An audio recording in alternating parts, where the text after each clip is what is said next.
Guys আসসালামু আলাইকুম। আপনারা জানেন গতকালকে বাংলাদেশ বনাম সিঙ্গাপুরের মধ্যে আন্তর্জাতিক ফুটবল ম্যাচ, যেটা এশিয়া কাপ 2027-এর দ্বিতীয় রাউন্ডের খেলা বাংলাদেশের আন্তর্জাতিক স্টেডিয়ামে হয়েছিল। এন আঙ্গদেশের খেলোয়াড়রা হেতারা প্রথমার্ধে ভালো খেলতে পারেন, যদিও সমিত সোম হাতে কয়েকটা হাজ দিছে, ভালোই দিছে, কিন্তু আঙ্গ তারা এই স্ট্রাইকার বা ভালো ফিনিশারের অভাবে আমরা কিছু করতে পারি না। এনতে দুই একটা গোল আঙ্গ পাওয়ার দরকার ছিল।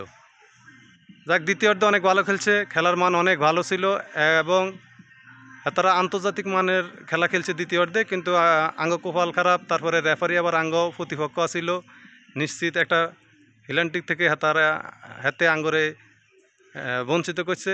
যাই হোক, হাতার বিচার ছাড়ি দিলাম উপহার কাছে। তা আর কথা হইল ক্লিয়ার দর্শকদের কাছে, আপনারা হইলেন দর্শক, খেলার প্রাণ। আপনারা মাঠে আসবেন, খেলা দেখবেন। আমিও একজন ক্রীড়ামোদী, ফুটবল খেলাকে ভালোবাসি। ফুটবল খেলা এগিয়ে নেওয়ার জন্য আমি নিজেও চেষ্টা করতেছি, আপনারাও চেষ্টা করবেন। এবং আঙ্গ দেশের যারা ক্রীড়ামোদী ফুটবল প্রেমী ভাই বোনেরা আছেন, আপনারা সব জায়গায় খেলা নিয়ে মেতে থাকবেন। ইনশাল্লাহ আঙ্গ এই ফুটবল খেলা আগায় যাব এবং আশা করি আমরা 2030 সালের মধ্যে বিশ্বকাপ খেলতে পারবো। সবাই ভালো থাকবেন। আসসালামু আলাইকুম।